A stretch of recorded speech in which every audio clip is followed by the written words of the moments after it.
let's do clamshells. Now, whenever we do clamshells, which is a favorite among PTs and Pilates instructors to get people to engage and work their glutes, that is our focus. We want to work the gluteal muscles. However, I want to focus more on why we're working our glutes. So the most common reason I'm going to do clamshells with a client is because I want them to feel the neural pathway engagement of this is what my glute feels like engaged. This is what it's like turned off. This is it engaged. This is it turned off over and over and over again. So that in the real world, when you're walking around, you're not doing clamshells, but you need to know what it feels like to engage your glutes when you're doing everyday activities, when you're bending down to pick something or someone up, when you're skiing, when you're hiking, when you're walking upstairs. There's all sorts of activities where engaging your glutes is imperative to avoid or prevent injury. The number one issue or joint injury I see associated with weak glutes is actually knee injuries. Oftentimes I'll see people's alignment of their knee falling into the midline because their glutes aren't engaged to keep their knee in alignment with the rest of their leg. So we are going to keep that in mind today, which this is what separates everything else from Pilates. Pilates is not about doing reps or doing an exercise. It's about that mind-body connection of creating a muscular engagement within tension and then being able to call upon it no matter what exercise you're doing. So let's get started with clamshells. I'm going to have you come sideline. You have a couple options here. You can be all the way on your side here, or you can be up on your elbow here. I'm going to prop up on my elbow. I will say this is a more intermediate or advanced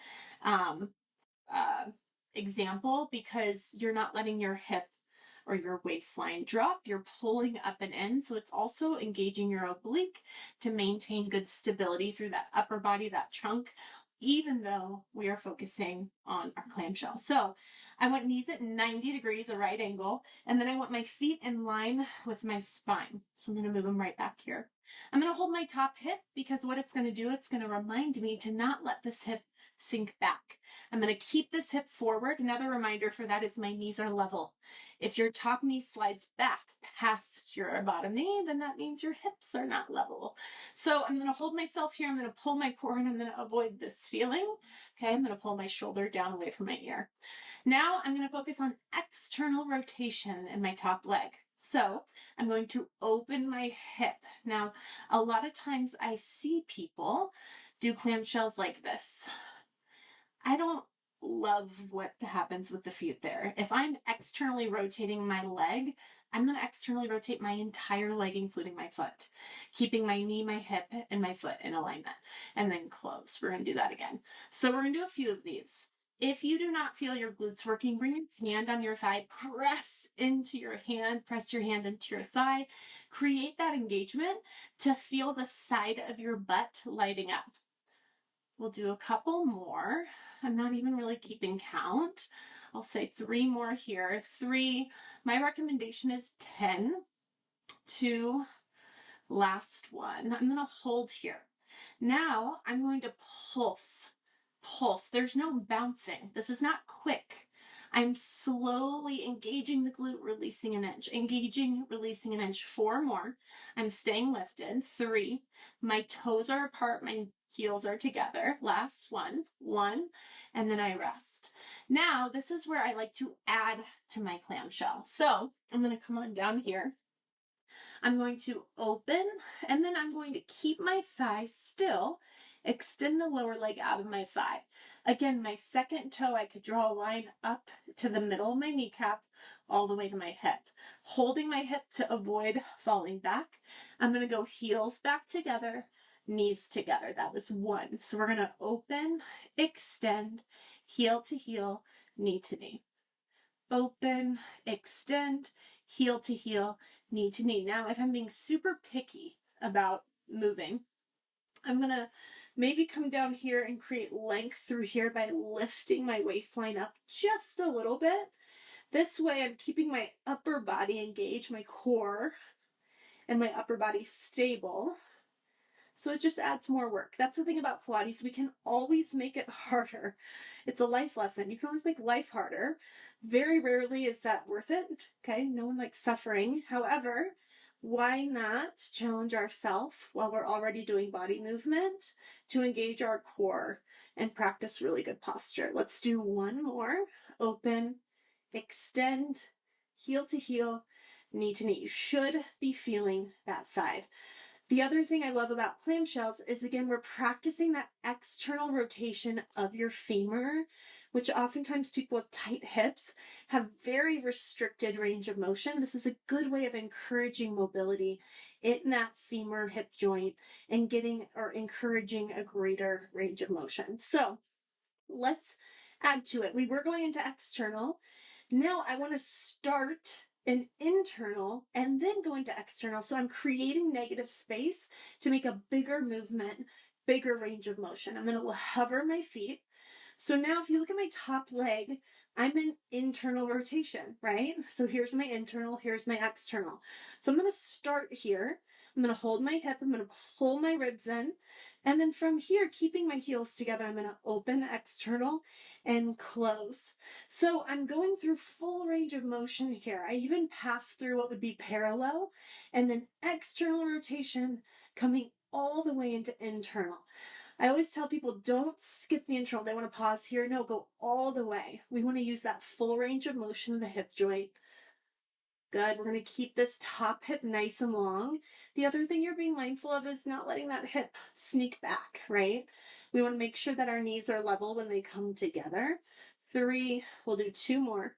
2, last one, and 1, we're going to pulse. Little pulses. Everything else is staying still. That's what makes this so hard. 4, keep those feet elevated. 2 and 1, and rest and rest. From here, we're going to add our extension just like we did the other side. So I'm going to elevate feet. And then from here, I'm going to open, extend, heel to heel, knee to knee. External rotation, maintain external rotation. The biggest thing I see happening here, especially for people who don't have really good hip mobility or have a smaller range of motion, is when they extend their leg, they bring their knee forward. I don't want that. I want the knee looking up at the ceiling the entire time.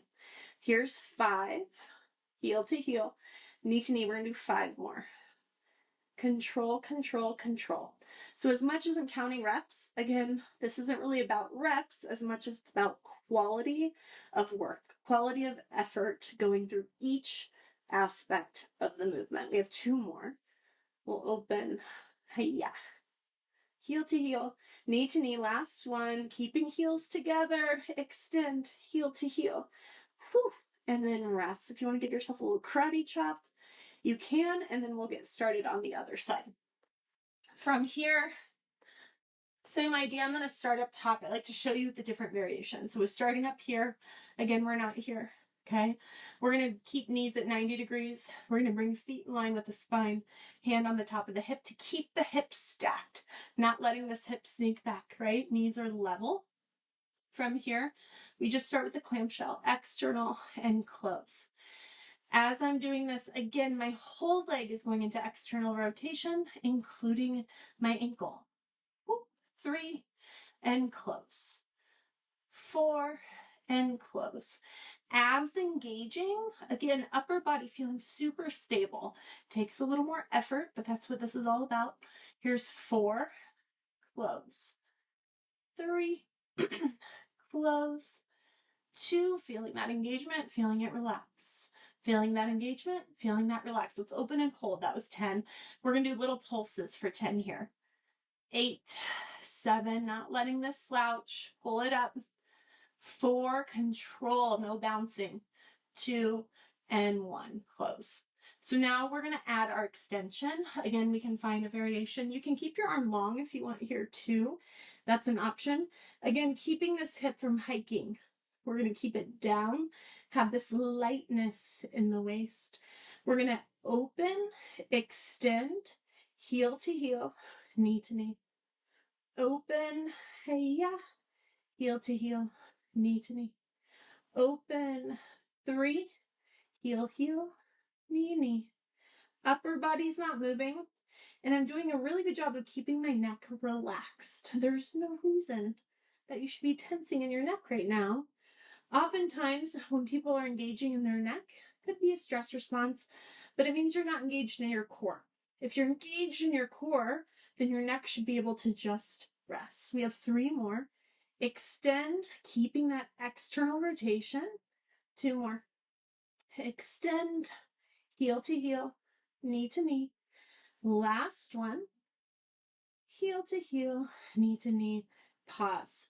So now we're going to elevate the feet and start with this top leg in internal rotation. So now we're going to go from internal to external, to internal, to external. Trying to keep the feet relatively still, like your feet are resting on a stoop. 3, open. 4, control, control. 5. Really starting to feel that work. Again, we are just grinding away at this neural pathway of like, oh, this is my left glute firing and released and engaging and release. This one, we're going to stay open. We're going to hold. We're going to pulse for 10, 9. We're trying to keep our feet still. We're trying to keep the whole rest of our body really still. 6, 5, tiny. 3, purposeful, and rest. Give yourself a little break. And then we're going to add that extension. Again, feet are in line with my spine here. From here, I'm going to start feet hovering. We're going to open, extend out of the thigh, heel to heel, knee to knee. As much as Pilates is like very fluid, that's the end goal. Okay. When we're doing activities like this, I like to make them mechanical because that way we're hitting all of our purpose of the exercise. Every reason we're doing this, we are hitting external, full extension, engage the quad, heel to heel, back down, open, lengthen behind that knee. Keep in mind, if I keep my feet dorsiflexed like they are, I get a hammy stretch behind the knee. The other option is pointing your toes. If you point your toes, you still get a stretch, but you're more so lengthening through the front of the leg, which in this exercise, I feel like we can all benefit from more hammy stretching. Hiya. Heel to heel, knee to knee. Last one, we're going to open, extend fully, heel to heel, knee to knee, and rest. Give yourself a little karate chop. And that is our Clamshell Series. Hope you enjoyed.